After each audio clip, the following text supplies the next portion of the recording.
and let's face it, all mining is disrupting something. Right. But if you have a choice of a very low biodiverse area with no large ocean megafauna versus the incredible biodiversity of the Indonesian rainforest, and we need the metals, what would you rather have? Today on True Patriot Love Media, I'm lucky enough to have Stan Sudol, the Republic of Mining, right? Welcome, Stan. How do you do? Good, man. Hey, so, it's interesting because we picked up this show based on the number of clicks. So, people's views. So we were kind of looking around for a mining show and we said, what are people interested in learning about? And I was shocked that it was about a topic which is on Canada's Pacific coast by a primarily based Vancouver company. And so I was like, oh, this is very interesting. And, it dealt with oceans, mining, and the formations that are in the sea of copper, nickel, and cobalt, and many more items, I'm sure. And a company that's actually looking at the deep water dollar signs, which are big numbers, and the potential of this new industry. Well, I don't even know if it's new, honestly, Stan. So because apparently we just found out before the show, this has been going on into the 1970s, this deep water mining. And then it stopped. It got going. And then I guess for political reasons, for sensitivity reasons.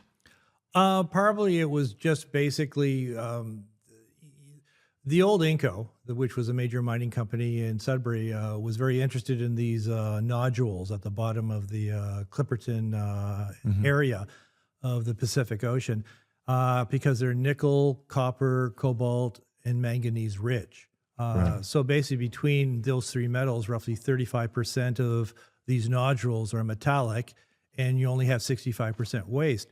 So they were investigating the nickel component primarily in the late 70s, and the old Inco actually brought up about 2,000 tons of potato-sized nodules. And I'm going to stop you for a minute because I want to lay out for the guests because I got schooled in this yesterday. So a nodule is sitting on the ocean floor, right? Yes. Yeah, and it's like thousands of feet down. 6,000 feet, 4,000 to 6,000 feet. Right. I'm sorry, 4,000 to 6,000 meters. Wow. And so that converts into 4 or 6 kilometers underneath the ocean.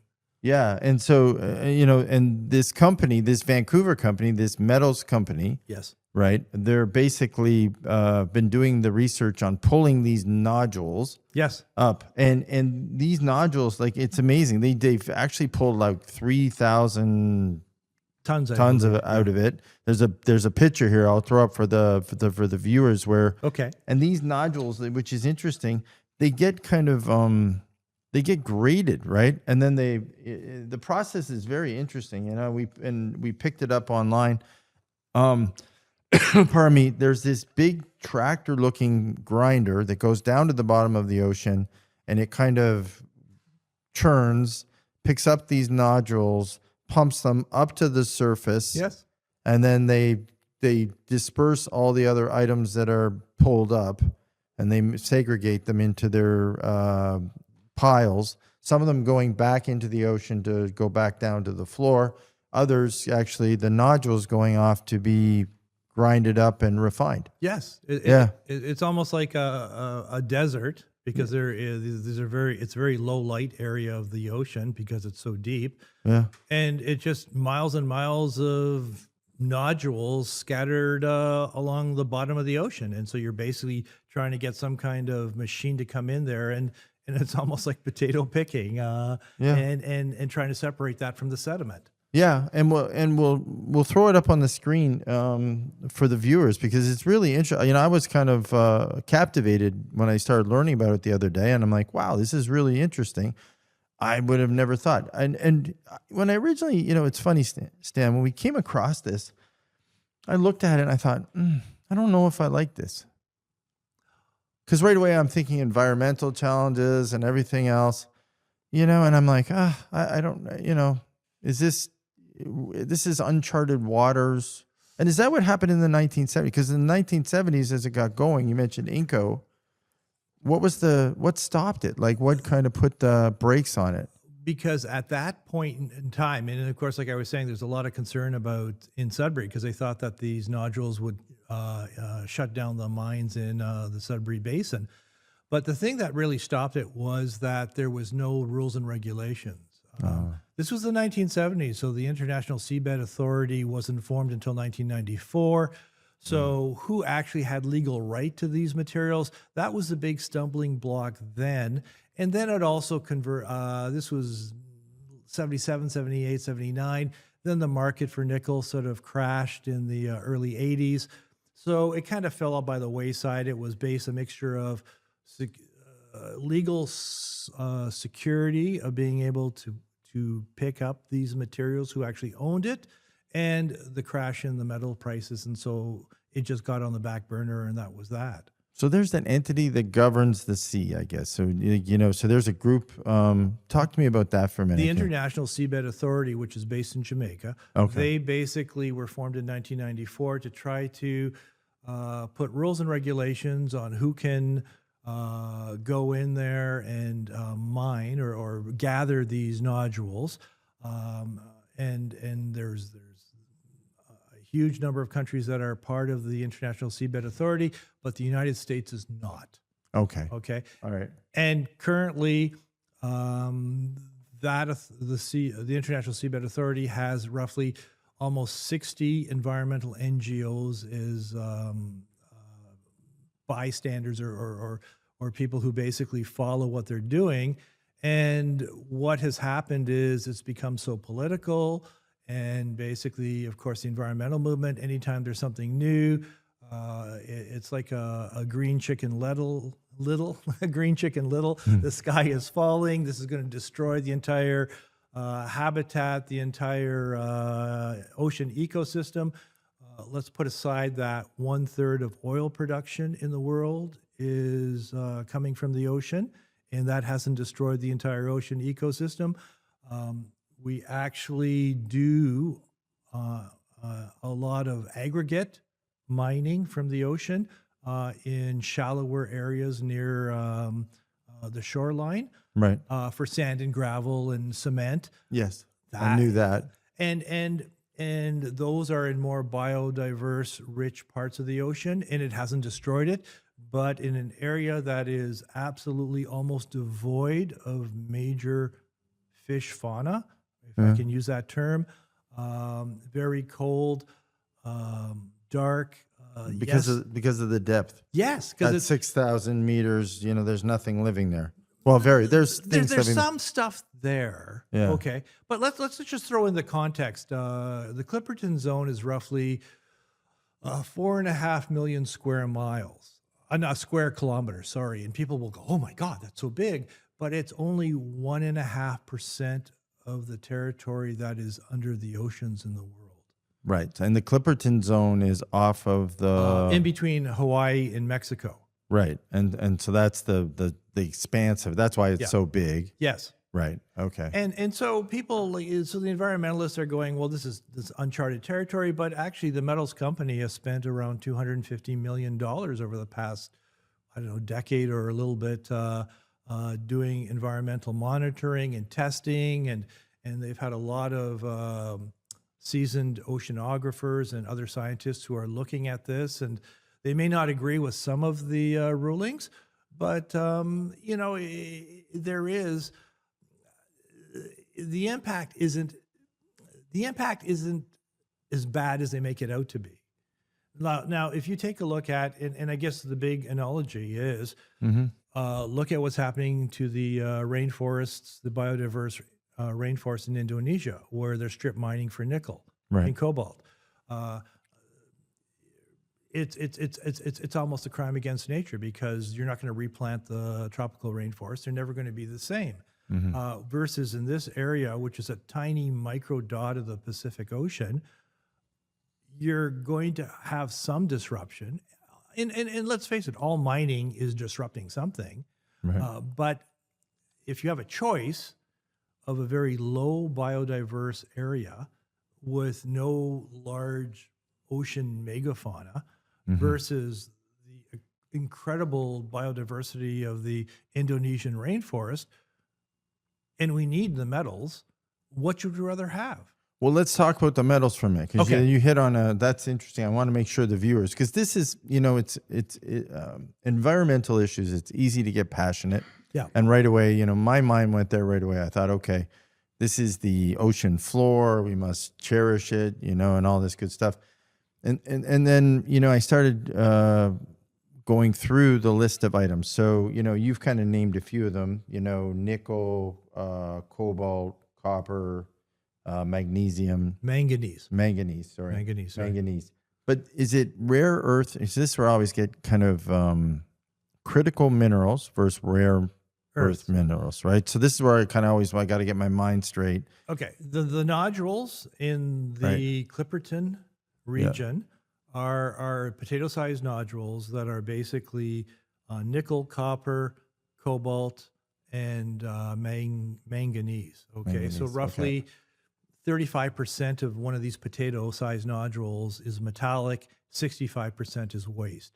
And that's a key point, because when you're operating a huge open pit mine in British Columbia or the Congo or Chile, you're looking at sometimes copper grades in the 0.5% grade. Okay, so 0.05% is a metal, and 99.5% is waste. Oh, so you have to didn't know take that. that waste. Oh yeah. Yeah. With all these huge open pit copper mines, especially in British Columbia, you have copper grades that are like 0.5%.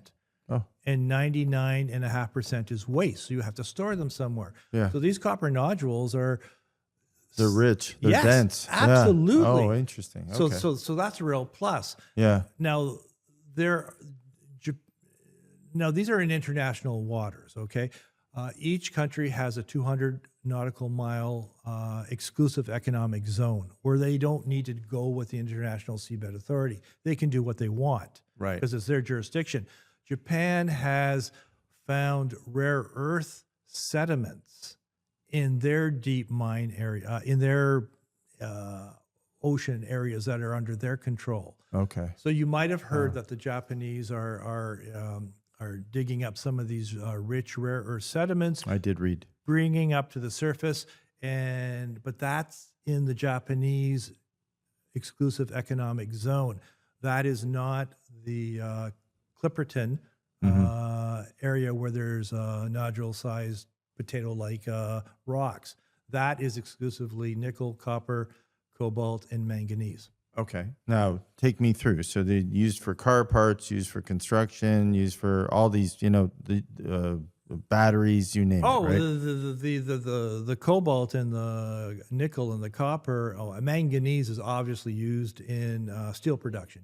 Right. If you don't mix it with steel, then the steel is not usable. So that's integral for steel production, while the nickel, cobalt, and copper are used for the electrification of the world. Right. We're basically we're moving into a very metal intensive period in our collective economic history, where Western countries, well-developed countries, are electrifying their economies. They're especially in the U.S., which is the biggest market in the world. Much of their electrical system was built in the 1950s during It's the old. boom. Their grid is bad. We know Exactly. that. They need to renew their grid. Same with Trust parts me, of Canada. I lived there, Stan, for 12 years. I can tell you stories, right? Okay. So And my business in the U.S. was totally dependent on electricity. It was a high energy use company, and what a struggle. wow. Yeah. And so you need to renew the entire electrical grid, or much of the electrical grid in the U.S. and Canada. We need these materials for electric vehicles, AI, data centers, military procurement. The reindustrialization of the U.S. requires all these metals. So many people feel that by 2040, metal demand could possibly triple or quadruple. Right. So that's why, these countries, we all the time on these shows, we talk about all these announcements and really the run for resources right now. Like you're hearing everyone saying, I have them, I have them, I have them. And they want to be on the list to figure out Absolutely. who to sell to. Because as they're digging them out of the earth or finding them in the sea, they're trying to figure out a buyer, right? So they're trying to Absolutely. connect the dots, right? But, But that's why the U.S. So in this case, that's why. So this is what got me on this one. As Gerard Barron, the CEO of the metal company, he's been very public on this. He's an Australian entrepreneur. He was the founder of AdStream during the kind of the dot-com era. Did very well. He's been out there saying, you know what, I'm going to connect because the market for the U.S. right now is so ripe. So the reason my sense is the U.S. was more open and had this demand, this electrical demand. So he's gone to the U.S. basically because they'll allow him to get permits to do this. yes. Yeah. Absolutely, Okay. because the U.S. does not belong to the International Seabed Authority, so they're going to just Okay. do. And Trump is Trump. You know what? Yeah. He's tired of the games and the environmental movement, wanting to roadblock everything that all the metal mining that they need, and basically this is the route that the metals company wants to go through. Wow. So a Vancouver company's gone public. They've had great success so far on the public markets. So people are buying this story. Yes. Yeah. And also remember, you let's take a country like India. Okay, there's almost 1.5 billion people. Every time they want to build a mine, and I've seen it over the years, they want to build a coal mine or an iron ore mine. Well, they got to relocate people, or even in Indonesia with the nickel development, you're basically cutting down biodiverse jurisdictions. They're never going to get replanted to the original self, but you're also pushing people who've been on that land for multi generations, pushing them aside because it's the only they're on very valuable land. Right. It's crowded, populated regions that it becomes a real challenge to develop, especially open pit mines. Oh yeah. Well, look at oil and gas right now, right? In Canada, we're still struggling, just getting that resource, which was well known, well valued. In this case, this is something, this is really the test bed for him. Like he is the absolutely. founder of this, and this company is, and quite frankly, so far they've been able to raise almost $250 million.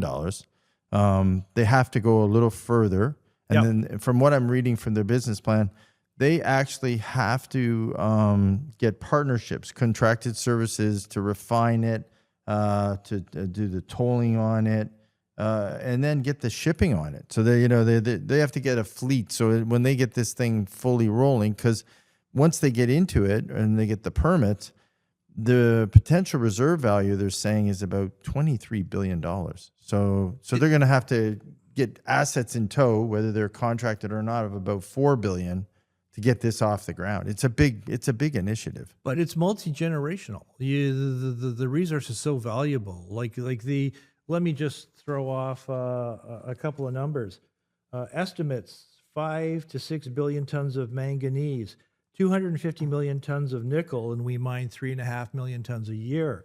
200 to 300 million tons of copper, and we mine 23 million tons a year. So you're seeing the length of time. And the real kicker is 40 to 70 million tons of cobalt, and we mine 230,000 tons a year. So you're looking at almost could be almost 100-year supply of cobalt. And Wow. we're not using kids to mine the cobalt, obviously, because we're underwater. It's and the area that they're mining, again, is very low biodiversity. I know the environmental movement wants to make it sound like it's the Garden of Eden, Right. and we're going to desecrate a huge biodiverse region, but it's not true compared to, as I said, the choice between a rather desert-like area, and yes, there is some sea life there, but again, it's only 1.5% of the entire ocean, versus what we're doing to places like Indonesia or the Congo. Hmm. Where does Canada? So this is interesting because now, a Vancouver company goes on the exchange, raises $250 million, has a believing, they're kind of spearheading the initiative, let's say. Where does Canada stand on it now? So where are we sitting on this one? Because, of course I looked at it and I thought, okay, we're okay with offshore drilling for oil. Yes. Yes, right. So now where are we sitting on this from a Canadian, like, and is there, I guess, are there nodules? I guess we don't know really because we haven't done the work on it yet. No, we don't. And I've not heard of nodules along the BC coast or in our economic zone, which is 200 kilometers. Right. But because the Canadian government is so politically correct, they basically side with the International Seabed Authority and basically say we should have a moratorium on any mining activity in this region because we don't know enough. Right. And so as we're waiting, more and more of the valuable rainforests of Indonesia get cut down. It's silly. You're basically dancing on the head of a pin, trying to be politically correct and woke because environmental votes are a big part of the reason that the Liberals are still in power. So if they basically say, sure, go ahead because there's basically really good reason to do this, they would have the environmental movement screaming bloody murder and saying basically vote them out. I'm trying to figure out. No, and I get you. In sustainable resource extraction that actually doesn't hurt, the ecosystem. They're spending a lot of money on it. I know because he's been 10 years. As I learned more, I was kind of like, okay, again, I started off on probably the very negative side of this. Okay. And I'm probably kind of going to the middle now. Truthfully, I'm learning. Okay. So, but, I started off and I'm like, okay, I get it. This guy didn't rush into it. He's not, he's raising money. He's doing the research. Give me a feel for what would he be looking at? Would be looking at is he more looking at valuation or is he looking at kind of technology or? I think the technology is there because they basically, don't forget, Inco in the 1970s brought up 2,000 tons of this material. All right. So and since the 1970s, we've advanced greatly. And of course, some of this technology even goes into the oil and gas industry. Okay. Right, yeah. So the technology part is not the problem. It's making sure that I think part of the issue is that you're trying to mitigate whatever environmental impact that you have. All right. But let's be honest. Unless you have an underground mine with a really small footprint, any open pit mine is going to impact the environment on land. Okay. And 30% of the globe is land, 70% is ocean. The fact that we need to double or triple or maybe quadruple mineral mining by 2040 because of the electrification of nearly everything, as well as, and let's not forget that there's still other lesser developing countries that are climbing the economic ladder, and as you get wealthier, the development is more metal intensive. Right. If you're impoverished, you're not going to care about a perfectly electrical system or subways. But the moment you get wealthier and you start building subways and cities and everything, that's all metal intensive. That's basically what drove the first commodity super cycle when China was industrializing in the early aughts until about for a period of about a decade and a half. So, well, let's talk about China for a minute. Okay. Where's China sit on this, Stan? Because before the show, you were kind of giving me some news which I didn't know either. China is very smart. They are very long-term thinkers. I am in awe sometimes. They are in complete control of the entire ecosystem from mining to smelting and refining, which has terrified American government. And now with metals like rare earth metals, tungsten, antimony, a lot of strategic minerals that go into military procurement, they're basically cutting the Americans off. And it's starting a panic. So they look at seabed mining like they belong to the International Seabed Authority. And they're biding their time because they're in control anyways in a lot of metal materials. But they're biding their time. Don't want to make it look like they're evil, and they're not evil. They're doing anything bad. But as I said to you before the program, it's just a comparison. When the Americans were looking at landing a man on the moon, and they basically used Cape Canaveral is their source point. And so what ended up happening is a cluster of universities and engineering and technical people all devoted into making sure that the Americans land a man on the moon safely, all clustered around Cape Canaveral. And to this day, it is one of the most high-tech clusters for this sector. Well, the Chinese are doing the same, but not for space. They're doing it for deep sea mining and for deep sea understanding. And there's Do they want to live in the ocean? it's not they want to live in the ocean, but they realize that a lot of potential for resource extraction is going to be coming from the ocean. It's also, when you understand the ocean, you understand where the undersea cables are. You understand where your submarines can go. There's a lot of military applications as well as mining applications that the Chinese can do. And they've picked a city on Hainan Island in the south. And they're basically doing a Cape Canaveral, but it's with deep sea mining. Right. And people sort of throw things out, oh, we're going to be mining the moon or we're going to be mining an asteroid. That's fantasy. Right. I agree. I know. When we talk about it, I see these articles and I just go, the absolute cost of being able to do this, the logistics are just insane.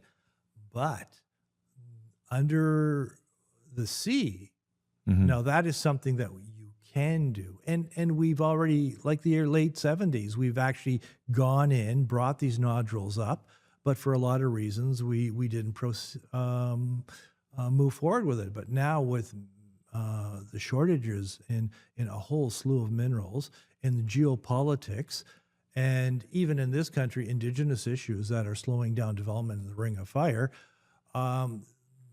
there's a real appeal to these nodules underneath the ocean. Yeah.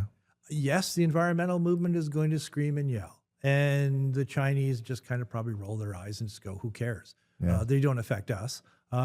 And so basically, they're setting up the infrastructure ready to jump on this once the timing is right.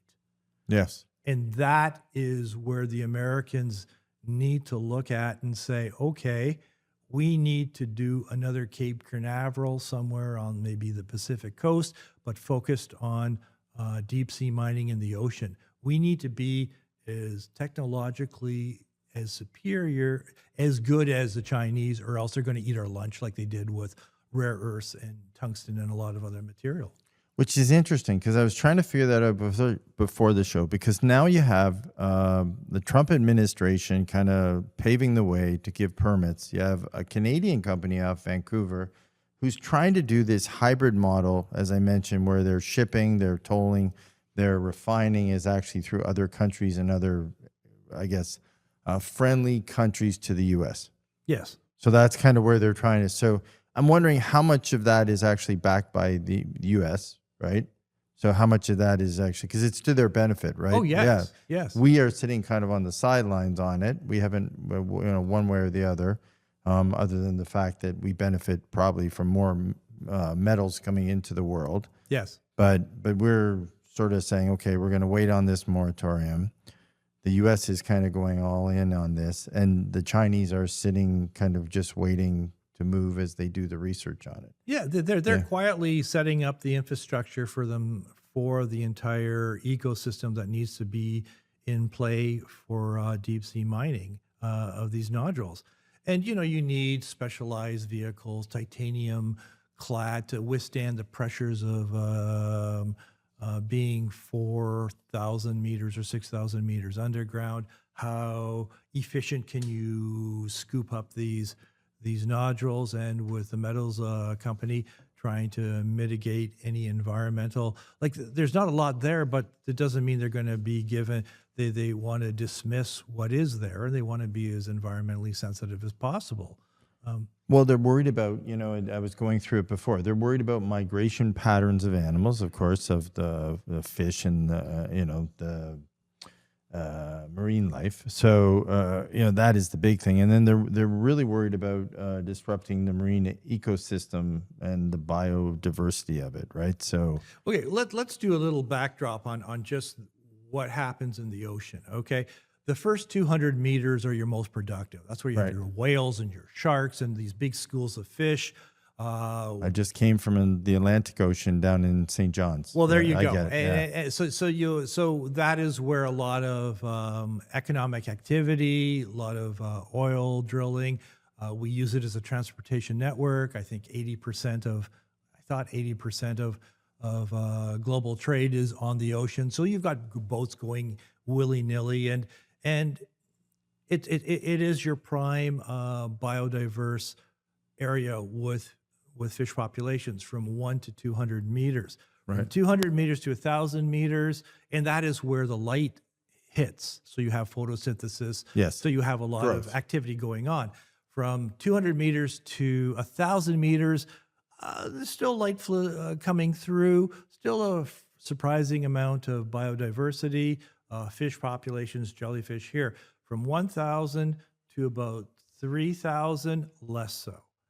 And then you go from 3,000 to 4,000, even less so. When you get to from 4,000 to 6,000, where these potato-sized nodules are, it's totally black.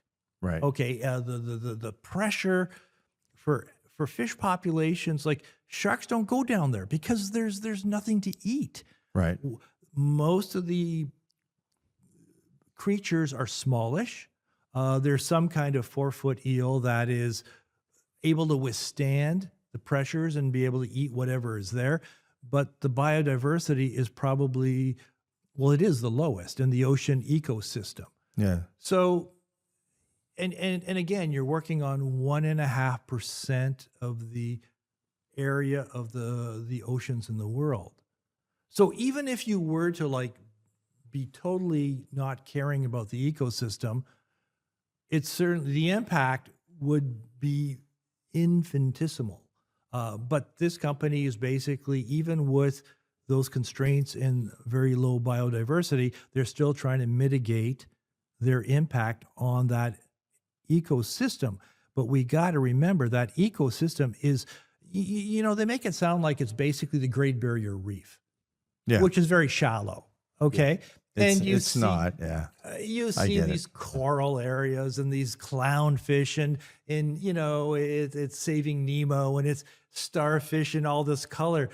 That is not the Clipperton abysmal plain zone. It is dark. It's like, I don't want to say hell, but in the sea, it's sort of a hellish version because deep pressure, dark, and lack of biodiversity.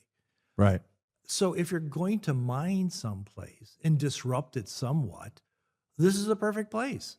Right. And that's the argument they make, right? Yes. That is the argument they make. And environmentalists really come up with the argument that they come up with is that it's going to impact zooplankton and microneoplankton, and basically two types of fish or marine life. Yeah. That is going to affect eventually what they believe may affect shrimp and other fishes that people eat. So that's the argument that's being made. And I know there's a few oceanographers from Hawaii that are coming out and they're saying, they're concerned about it. They want it focused on. So that is the pushback that's occurring, right? Okay. And then, of course, the next pushback, which is more of a business risk that people are talking about, is, are the valuations good? Is it really going to be that plentiful?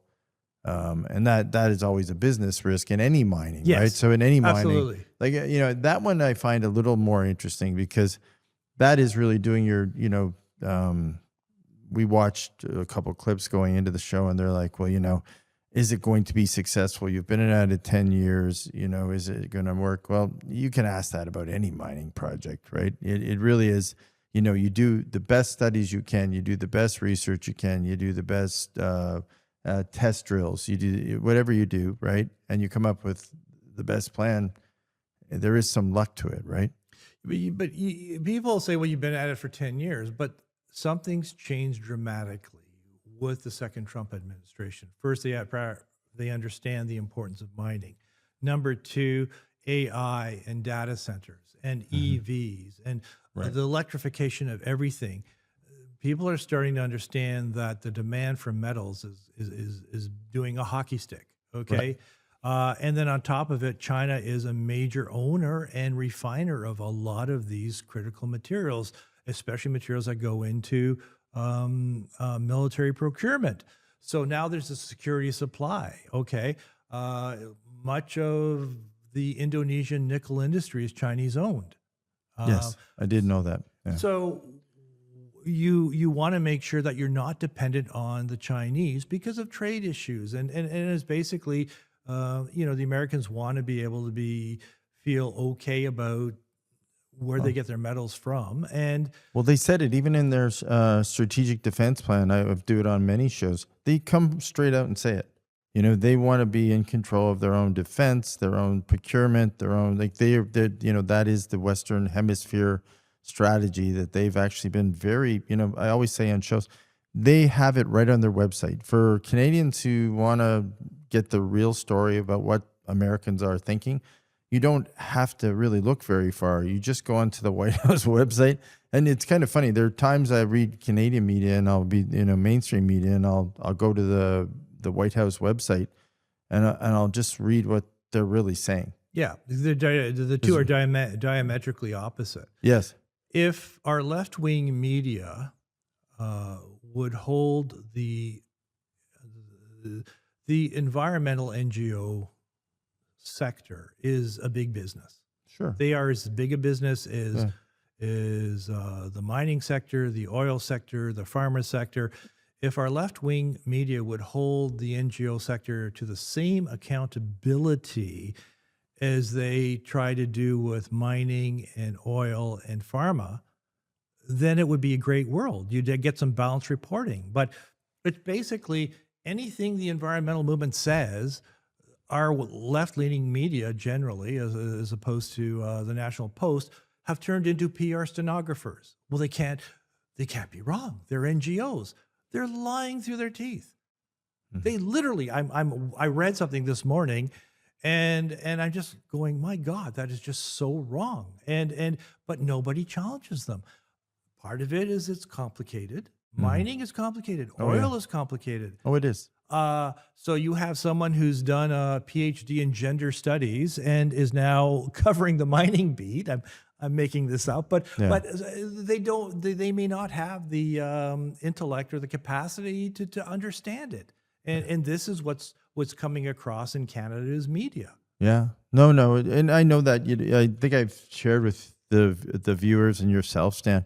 I was a CPA early when I was younger, and some of my clients were in the mining business. Okay. So I used to have to read the studies and the feasibility studies and the research studies, and quite frankly, I'd look at it from an economic perspective, and then I'd go get an engineer to actually explain the rest to me. Okay. But I found it very interesting, right? Because by sitting in those meetings and listening to the engineers, and then trying to decipher what that meant from a financial perspective, and whether it was whether they could actually make that statement or what disclaimer we had to put on it, I learned a lot, right? And so, but it is very it's complicated. Yeah. And this is complicated too, but I do find it interesting. And you know what? I got halfway there. I got to tell you, by the time I started off on the, originally when I heard, and I did get halfway there. I do believe there's benefits. So, I went from kind of 0 to 60%, and I do believe there's benefits. I understand the rationale, which thank you today for describing, because I do understand why you do it now. Yeah. I do understand that there's not as much harm. I don't understand the valuation because I haven't spent enough time to look at it. So, no disclaimers on valuations and whatever. But that's the private sector, and they're willing to take the gamble, Yeah. and they have investor money. Yeah. And if it works, it works. And if it doesn't, Well, obviously a group of people believe this is going to work. yeah. Yeah, because they put a substantial amount of money in it and they're full in on it. Because when you go that large on an investment, they must believe. And when you actually spend a little time, I went through the annual report this morning just of that one company. It's a very interesting, compelling read. So I for our viewers, I do, if you have time, I think you should take a look at their annual report. It's very interesting. They, many of the things you're saying, they do talk about. But yeah, sea mining, something I never thought of. And the reason I beat up on the environmental movement, and this is a real example of where they've interfered with public policy and been detrimental, not only for the environment, but for the country, is they convinced Germany to shut down their nuclear industry, all their nuclear reactors, because they just did the fear-based mongering. This is Germany. Yeah. They invented the automobile. Yeah. Rest assured, if they built a nuclear reactor, it's the best in the world. Okay, even though I'm a Canadian and yay can do, but it's German technology and engineering, and they managed to bamboozle and bully their political elite to shut this down. So what ended up happening? Well, I don't have enough electricity, so I have to import some electricity from France, which is 70% nuclear supplied electricity. So that wasn't too smart, and then that wasn't sustainable. So the only thing they could do was they would dig up their old lignite coal deposits and use that to create electricity. Now, in the hierarchy of coal mining, lignite is the worst. Yeah. The awful, the most carbon producing material, but they have no choice. You have to be able to, it's Germany. I want to be able to click on the light and it needs to work. And so if I have to burn lignite coal to make that happen, because they didn't have the backbone to tell the environmental movement, you're crazy. Yeah. And you're not thinking this through. Right. Well, so now the environmental movement is going on that the entire ecosystem of the world, ocean world, is going to go to pieces, even though we're drilling for oil in the ocean, 1/3, because we're putting vehicles on the bottom of the ocean 6 kilometers underwater to gather potato-sized nodules. Like, you have to almost look at them and go, are you insane? And then you ask the environmental movement, so where do we get our metals? Recycle. No. We're expanding. There's 8.5 billion people who want the same level standard of living. Oh, well, then you just have to do with less. So here are white, well-off Western individuals, predominantly white, telling South Asians and Chinese and East Africans, do without, even though we beat you to the punch. If that's not environmental racism, I don't know what is. Right. Like, seriously. So this is why I beat up on the environmental movement, because to them it's just a big business now, and I just have to oppose. The left-wing media doesn't put me to task, and I need to raise money. So I pretend that it's basically the Great Barrier Reef, Garden of Paradise, 6 kilometers underneath, and no one is challenging them. Yeah. So sorry, I'm getting a little cynical and cranky in my old age. No, I appreciate it, Stan, and thanks for taking the time, because you did take me, honestly, like I mentioned, you took me to take a full look at it. Listen, I'm gonna definitely stay tuned and watch this, because I'm very interested. I've in Ontario or in Canada, we've seen the last 6 months, especially, the oil and gas industry just bounce all around. So I'm very interested to see where we're going, and we've seen us go to electrical, back to oil and gas, and then we've seen all these other things. Mining, we're now seeing offshore. We're actually trying a bunch of new projects. So I really appreciate when you actually come in and sort of help me understand all Just this stuff. provide some context. Like I say, we Yeah.